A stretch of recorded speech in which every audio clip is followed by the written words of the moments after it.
ఇది ఏ cinema scene కాదు. ఇది భారతదేశంలోని ఆ ప్రాణహానికరమైన కొండ.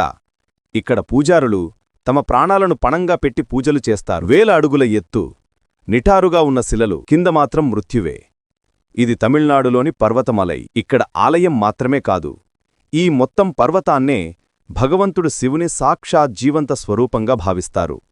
కథనం ప్రకారం హనుమంతుడు సంజీవనీ పర్వతాన్ని మోసుకెళ్తున్నప్పుడు దాని ఒక భాగం ఇక్కడ పడిపోయిందట. అందుకే ఈ ప్రాంతంలో ఇప్పటికీ అద్భుతమైన ఔషధమూలికలు లభిస్తాయని నమ్మకం. కాని ఆగండి, అసలు రహస్యం ఈ కొండ లోపలే దాగి ఉంది. ఇది సాధారణ పర్వతం కాదు, ఇది అమరయోగుల నివాసం. ఇందులోని రహస్య గుహల్లో ఇప్పటికీ సిద్ధపురుషులు, అమరయోగులు తపస్సు చేస్తారని విశ్వాసం. చాలామంది ఇక్కడ రాత్రివేళల్లో రహస్య కాంతులు, విచిత్ర శబ్దాలు విన్నామని చెబుతారు.